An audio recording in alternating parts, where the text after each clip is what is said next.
नमस्कार, बहुत स्वागत है आपका देश न्यूज में और मैं हूं आपके साथ मनीष कुमार। आप देख रहे हैं हमारा खास कार्यक्रम चक्कर राजनीति का। आज हम खास कार्यक्रम में बात करेंगे हरियाणा की, क्योंकि राजनीतिक विश्लेषकों का मानना है कि इस बार हरियाणा के विधानसभा चुनाव में हरियाणा के वोटर फिर से चौंकाने वाले हैं। बहुत सारी किंवदंतियां बदलने वाली है। हरियाणा का गठन 1 नवंबर 1966 को हुआ। जब से लेकर 2014 के चुनावों का इतिहास बड़ा ही यहाँ पर रोचक रहा है। राष्ट्रीय पार्टियों के साथ साथ क्षेत्रीय दल बनते टूटते रहे हैं या दूसरी पार्टियों में मर्ज होते रहे हैं। ये सभी दल जनता के लिए कभी मर्ज बने तो कभी दवा बने। विधानसभा के लिए इस बार होने वाले चुनाव राज्य का 13वां विधानसभा चुनाव होने वाला है। पंजाब से अलग होकर राज्य बनने के लेकर की और राज्य का गठन होने के बाद से हरियाणा में पहली बार 1967 में विधानसभा का चुनाव था और तब से लेकर अभी तक हरियाणा की राजनीति में कई बदलाव हो चुके हैं। हरियाणा में साल 2019 में पिछले विधानसभा चुनाव हुए थे, जिसमें बीजेपी को करीब 41 सीटें, जजपा को 10 सीटें मिली थी, 6 सीटें निर्दलीयों के खाते में गई थी और 1 सीट जो है हलोपा को मिली थी, जिनके विधायक के बलबूते पर ही बीजेपी सरकार बनी। मनोहर लाल खट्टर को मुख्यमंत्री बनाया गया था, हालांकि वह 5 साल कार्यकाल पूरा नहीं कर पाए और इसी साल 12 मार्च को जजपा और बीजेपी का गठबंधन टूट गया। मनोहर लाल खट्टर की जगह सैनी को विधायक दल का नेता चुना गया और इसके बाद मुख्यमंत्री नायब सैनी का दावा है कि उनके पास में 48 विधायकों का समर्थन है। मीटिंग में बीजेपी के 41 और 7 निर्दलीय विधायक शामिल हुए थे, यानी कि 48 विधानसभा में बहुमत साबित करने के लिए 46 विधायकों का सपोर्ट चाहिए होता। तो चलिए सबसे पहले जानते हैं कि हरियाणा के विधानसभा चुनाव का इतिहास क्या रहा है कुछ ग्राफिक्स के माध्यम से। देखिए, हरियाणा विधानसभा का इतिहास देखिए, 1 नवंबर 1966 को हरियाणा का गठन होता है और 1966 में हरियाणा पंजाब का हिस्सा हुआ करता था, दोनों का विभाजन नहीं हुआ था। तब यहाँ पर पहले विधानसभा चुनाव माने जाते हैं। 1966 में पहली बार पंजाब हरियाणा में चुनाव हुए। पंजाब हरियाणा के पहले मुख्यमंत्री भगवत दयाल शर्मा बनी थी, जब दोनों राज्यों अलग नहीं हुए थे। और देखिए, हरियाणा में विधानसभा चुनाव पहले 1967 में हुए, उसके बाद से देखिए 1967 में हुए चुनाव को दूसरा विधानसभा चुनाव भी कहा जाता है। भगवत दयाल शर्मा पहले मुख्यमंत्री है जब दोनों राज्यों का विभाजन नहीं हुआ था। उसके बाद में साल 1967 में चुनाव हुए, तो इस चुनाव को दूसरा विधानसभा चुनाव यहाँ पर कहा जाता है। बहुत सारे राजनीतिक विश्लेषक ये कहते हैं कि जब दोनों राज्यों का विभाजन नहीं होने के बाद में 67 के चुनाव जो है दूसरे विधानसभा चुनाव के तौर पर ही देखे जाएंगे। देखिए, इसके अलावा 1967 के चुनाव में हरियाणा में कुल 81 विधानसभा की सीटें थी। 1967 के विधानसभा चुनाव में कांग्रेस 48 सीट जीती थी। इसके अलावा भारतीय जनसंघ 12 सीटें जीती थी। आजाद पार्टी ने भी करीब 16 सीटें जीती थी। और इसके अलावा हरियाणा में तीसरे विधानसभा चुनाव 1968 में होते हैं। 1968 में जब तीसरे विधानसभा के चुनाव राज्य में हुए तो कांग्रेस ने करीब 48 सीटें जीती थी।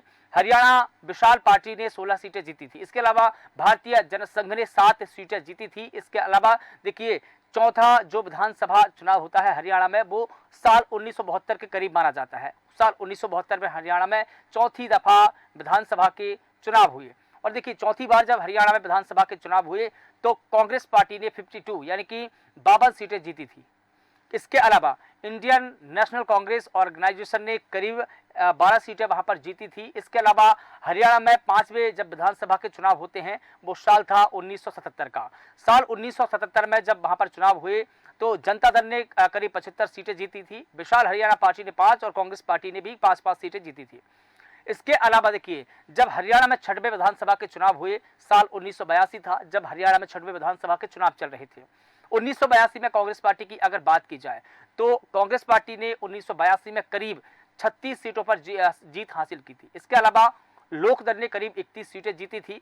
इसके अलावा भारतीय जनता पार्टी की ही अगर बात की जाए तो भारतीय जनता पार्टी ने करीब 6 सीटें जीती थी। इसके अलावा आजाद पार्टी ने 16 सीटें जीती थी। इस प्रकार से 1982 के ये चुनाव है। देखिए, हरियाणा में 7वें विधानसभा चुनाव साल 1987 में हुए। 1987 में लोकदल 60, बीजेपी 16 और कांग्रेस पार्टी के खाते में 5 सीटें गई थी। इस प्रकार से हम देखें कि ये 7वें विधानसभा चुनाव भी बड़े रोचक माने जाते हैं। देखिए, जब हरियाणा में 8वें विधानसभा के चुनाव होते हैं तो साल 1992 का होता है। 1992 में सिर्फ कांग्रेस पार्टी ही यहाँ पर दिखाई दी, जहां पर कांग्रेस पार्टी ने 51 सीटों पर जीत दर्ज की थी। ये सबसे बड़ी जीत मानी जाती है। और देखिए, हरियाणा में 9वें विधानसभा के चुनाव माने जाते हैं साल 1996 में। साल 1996 में हरियाणा में जब विधानसभा के चुनाव हुए तो हरियाणा विकास पार्टी ने करीब सबसे बड़ी पार्टी बनकर की 33 सीटें जीती थी। इसके अलावा भारतीय जनता पार्टी ने 11 सीटें जीती थी। इसके अलावा समता पार्टी ने करीब 24 सीटों पर जीत हासिल की थी, लेकिन कांग्रेस पार्टी को महज 9 सीट ही यहां पर मिल पाई थी। और देखिए, जब हरियाणा में 10वें विधानसभा चुनाव हुए, 2000 की बात है, सन 2000 में जब यहां पर 10वें विधानसभा चुनाव होते हैं तो इनेलो पार्टी का भी यहां पर गठन होता है। इनेलो पार्टी ने करीब 47 सीटें जीती थी, भारतीय जनता पार्टी ने 6, कांग्रेस पार्टी ने 21 सीटें जीती थी। इसके अलावा देखिए, नई नई पार्टियों का यहाँ पर गठन होता रहा और जो पार्टी है वो दूसरी पार्टी में मिलती रही, मर्ज होती रही। इसी प्रकार से हम देखें कि जब हरियाणा में 11वें विधानसभा के चुनाव हुए तो साल 2005 का वो वक्त था जब 11वें विधानसभा के चुनाव हुए, तो उस वक्त कांग्रेस पार्टी को यहाँ पर सबसे ज्यादा सीटें मिली थी, 61 सीटें मिली थी। इसके अलावा इनेलो पार्टी को 9 विधानसभा सीटें मिली थी। इसके अलावा जब हरियाणा में 12वें विधानसभा चुनाव हुए तो कांग्रेस पार्टी के खाते में 40 सीटें आई, यानी कि बहुत कम सीटें हो चुकी थी। 2009 में जब कांग्रेस पार्टी यहाँ पर कांग्रेस पार्टी चुनाव लड़ रही थी, उसकी सीटों में बहुत कमी आई देखने को मिली। इसके अलावा वोट प्रतिशत भी गिरा।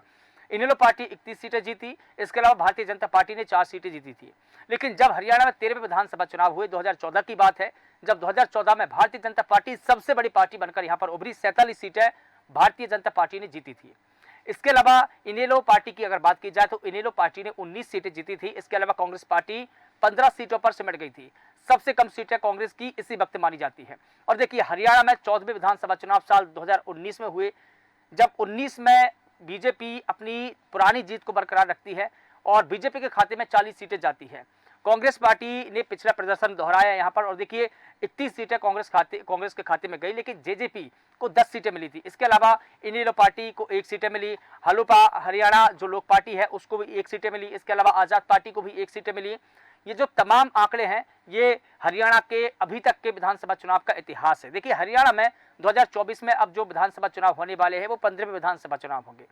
99 विधानसभा सीटों वाले हरियाणा में बीजेपी सरकार चल तो रही है, लेकिन बहुमत सवालों के घेरे में है। वही लोकसभा चुनाव में अच्छे प्रदर्शन के बाद अब कांग्रेस पार्टी विधानसभा चुनाव में भी जीत का दंभ भर रही है। हरियाणा में इसी साल सितंबर तक विधानसभा के चुनाव हो सकते हैं, ऐसी आशंका है। बीजेपी कांग्रेस के पास में 5-5 लोकसभा की सीटें हैं। इन नतीजों को विधानसभा के हिसाब से अगर देखा जाए तो कांग्रेस को 46 सीटों पर बढ़त मिल रही है। देखिए, पिछला अगर हम रिकॉर्ड देखें तो कांग्रेस पार्टी का जो जीत का परसेंट था और जो सीटों का आंकड़ा था 31 था, लेकिन इस बार 46 सीटें उसके खाते में जाती दिख रही है, ये एक आंकड़ा है। जबकि बीजेपी 44 सीटों पर आगे है। बीजेपी के लिए चिंता की बात तो ये है कि लोकसभा चुनाव में पार्टी का जो वोट शेयर है बढ़ने के बजाय घटा है। करीब 12% तक बीजेपी का वोट शेयर जो घटा है, जबकि कांग्रेस पार्टी का वोट शेयर 20% तक बढ़ा है। हालांकि हरियाणा बीजेपी के पूर्व अध्यक्ष और पार्टी के राष्ट्रीय सचिव ओम प्रकाश धनखड़ इन नतीजों में भी पॉजिटिविटी देख रहे हैं। वो इन नतीजों से इतर अपने विचार रखते हैं। उनका मानना यह है कि ये तीसरी पारी थी, इसलिए थोड़ी एंटी इनकम्बेंसी का असर दिखाई दिया। कांग्रेस सांसद दीपेंद्र सिंह हुड्डा इससे सहमत नहीं है। उनका यह भी मानना है कि सभी 90 विधानसभा सीटों पर हमारा वोट शेयर बढ़ा है।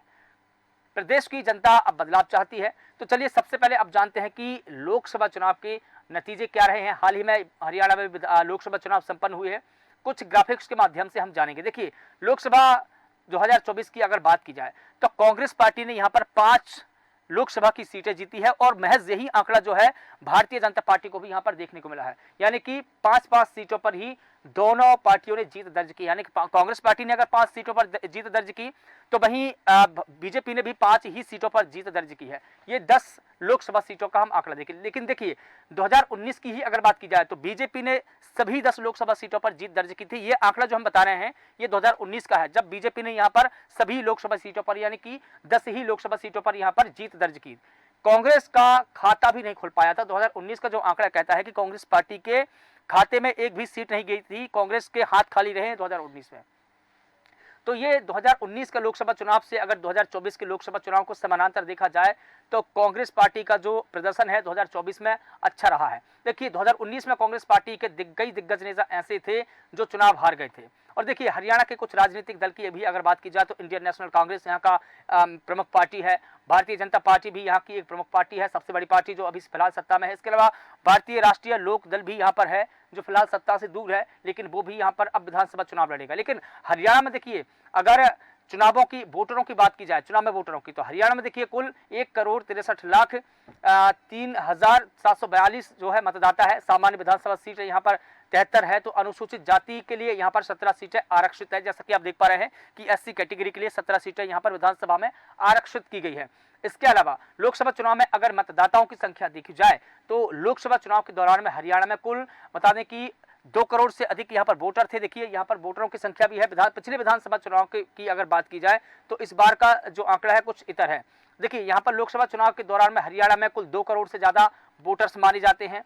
इसके अलावा देखिए लोकसभा चुनाव की सूचियों के मुताबिक अगर बात की जाए तो प्रदेश में कुल 2,87,091 मतदाता यहाँ पर माने जाते हैं। इसके अलावा देखिए 467 ऐसे मतदाता है जो ट्रांसजेंडर है, ये वो आंकड़ा है जो लोकसभा चुनाव का है। इसके अलावा देखिए 1,11,000 सर्विस यहाँ पर मतदाता है। वहीं अगर प्रदेश में दिव्यांग मतदाताओं की बात की जाए तो 1,50,277 मतदाता है। लेकिन अगर हम ओवरसीज मतदाताओं की संख्या यहाँ पर देखें तो करीब 762 के करीब है। ये जो आंकड़ा हम आपको बता रहे हैं ये लोकसभा चुनाव का आंकड़ा है। तो देखिए हरियाणा में लोकसभा के नतीजों और विधानसभा चुनाव को लेकर पॉलिटिकल एनालिस्ट की अगर माने तो वो बताते हैं कि हरियाणा में क्लोज फाइट है। अभी के आंकड़ों से ऐसा नहीं लगता कि विधानसभा चुनाव में कोई भी पार्टी क्लीन स्वीप कर सकती है। कोई भी पार्टी ऐसी परिस्थिति में फिलहाल नहीं है। दोनों चुनाव के पैटर्न अलग अलग है और मुद्दे भी अलग अलग है। राजनीतिक विश्लेषक ये भी मानते हैं कि 10 साल प्रधानमंत्री मोदी के अभी हो चुके हैं और उनके साथ में काम अगर किसी ने किया है 10 साल तो मनोहर लाल खट्टर ने किया है। केंद्र और राज्य में दोनों एक साथ रहे। पिछले अगर हम चुनावों की बात करें तो 10 साल डॉक्टर मनमोहन सिंह केंद्र में रहे तो भूपेंद्र सिंह हुड्डा जो है राज्य में रहे, यानी कि दोनों का कॉम्बिनेशन है। इस ट्रेंड को अगर हरियाणा में देखा जाए, इस ट्रेंड को देखें तो हरियाणा हमेशा से ही सेंटर के साथ में रहा है। जब जब सेंटर में किसी की सरकार रही है तो हरियाणा में भी वहां पर राज्य में उसी पार्टी की सरकार रही है। अगर इस बार कांग्रेस विधानसभा चुनाव अगर जीतती है तो ये पैटर्न पूरी तरीके से बदल जाएगा, यानी कि पैटर्न टूट जाएगा। देखिए राजनीतिक विश्लेषक आगे ये भी बताते हैं कि बीजेपी के खिलाफ में 10 साल की एंटी इनकम्बेंसी है। बीजेपी ने विधानसभा चुनाव से 6 महीने पहले अपना मुख्यमंत्री बदला, लेकिन उससे लोकसभा चुनाव में कोई ज्यादा फायदा नहीं मिला। बीजेपी अंबाला लोकसभा सीट हार गई जो मुख्यमंत्री नायब सिंह सैनी का गृह जिला माना जाता है। ये बीजेपी के लिए सेटबैक है। कांग्रेस जिन 5 सीटों पर जीती है वहां उनके उम्मीदवार ज्यादा मार्जिन से जीते हैं, जैसे दीपेंद्र सिंह हुड्डा करीब 3.5 लाख से अधिक वोटों से जीते हैं। इसके अलावा अगर कुमारी शैलजा की बात की जाए तो वो करीब 2.5 लाख से अधिक वोटों से जीती हैं, जबकि बीजेपी उम्मीदवारों की जीत का जो मार्जिन रहा है, जो आंकड़ा रहा है, बेहद कम रहा है। राजनीतिक विश्लेषक बीजेपी के खराब प्रदर्शन को लेकर पार्टी के नैरेटिव पर सवाल भी उठाते हैं। वो ये भी बताते हैं कि राजनीतिक विश्लेषकों का मानना है कि बीजेपी लोकसभा चुनाव में कोई भी नेशनल नैरेटिव सेट नहीं कर पाई। ये पूरे चुनाव में कोई ऐसा मुद्दा नहीं था बीजेपी जिसके भरोसे चली हो, बीजेपी जिसके पीछे चली हो। राजनीतिक विश्लेषक मानते हैं कि राम मंदिर का जो नैरेटिव था वो चुनाव आते आते काम नहीं कर पाया। बीजेपी प्रधानमंत्री मोदी अपने ही भाषणों को हर 2 दिन में नैरेटिव सेट करते थे, हर 2 दिन में अपने नैरेटिव को बदल देते थे। हरियाणा में इस बार लोकल मुद्दों का जमावड़ा रहा है, लोकल मुद्दों का भरमार रही। कोई नेशनल इशू यहाँ पर था ही नहीं। कई सीटों पर किसानों का मुद्दा भारी रहा, कई सीटों पर अग्निवीर का मुद्दा भारी रहा। वहीं कुछ सीटों पर उम्मीदवारों के जाति के आधार पर भी यहाँ पर वोटिंग हुई। लेकिन ये भी जानना जरूरी हो जाता है कि हरियाणा में किन सीटों पर किस जाति का दबदबा है। देखिए कुछ ग्राफिक्स के माध्यम से जानेंगे। जाटों के हाथ में है यहाँ की सत्ता की चाबी। देखिए ग्राफिक्स बताते हैं। हरियाणा की 9 सीटें ऐसी है जहां पर जाटों का दबदबा है। ये ग्राफिक्स के माध्यम से आप समझ सकते हैं। इसके अलावा रोहतक, हिसार के अलावा कई ऐसे जिले हैं, कैथल, जींद, फतेहाबाद, झज्जर, भिवानी और सिरसा। ये वो विधानसभा सीटें हैं जहां पर जाटों का दबदबा माना जाता है। देखिए शहरी क्षेत्रों की अगर बात करें तो कुछ शहरी सीटों पर पंजाबी और बनिया मतदाताओं का दबदबा है, वो जीत हार का अंतर यहां पर तय करते हैं। इसके अलावा अगर देखा जाए तो दक्षिण हरियाणा में अहीर यादवों के साथ में गुर्जर वोटरों की संख्या ज्यादा है और ये वोटर यहाँ की राजनीतिक किस्मत का फैसला करते हैं, राजनेताओं की किस्मत का फैसला करते हैं। इसके अलावा पूर्वी हरियाणा की बात की जाए तो पूर्वी हरियाणा में दलित और अंबाला, करनाल, कुरुक्षेत्र में सिख पंजाबी वोटरों का दबदबा है। लेकिन हम बात करें अगर पंजाब से लगती सिरसा की 1-2 सीटों पर तो वहां पर सिख वोटर ऐसे हैं जो अहम भूमिका में हैं और वो कम से कम यहाँ पर दबदबा रखते हैं और उनके वोटों की बदौलत ही यहाँ पर जीत हार का अंतर तय होता है, यानी कि राजनेताओं की किस्मत का फैसला वो यहाँ पर करते हैं।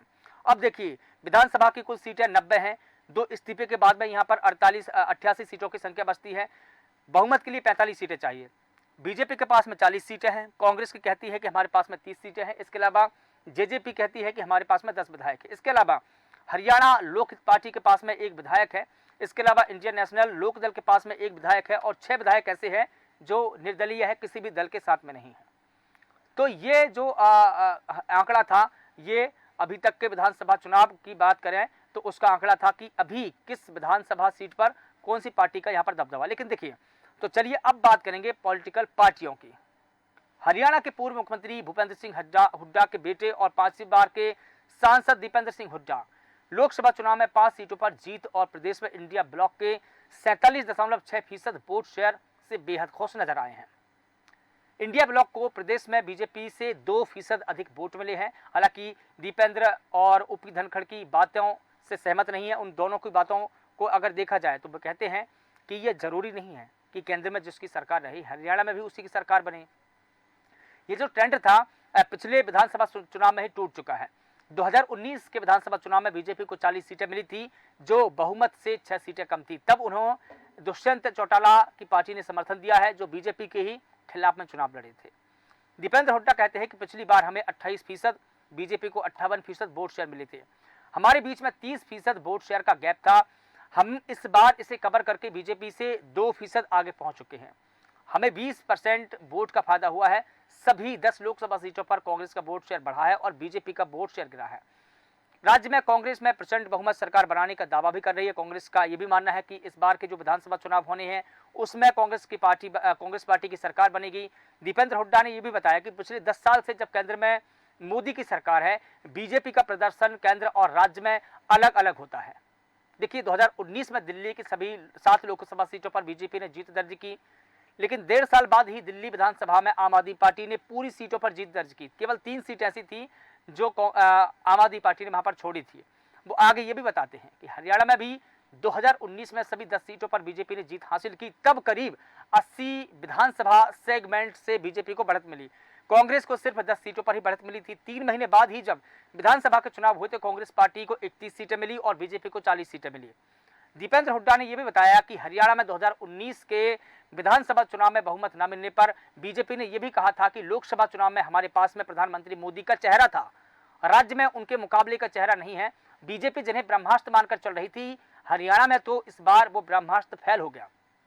और देखिए, अंतिम सवाल अब ये बचता है कि क्या बीजेपी और कांग्रेस गठबंधन के साथ में चुनाव लड़ेगी या गठबंधन के बाहर चुनाव लड़ेगी? अगर करेगी तो किस पार्टी के साथ में करेगी, ये बड़ा सवाल है।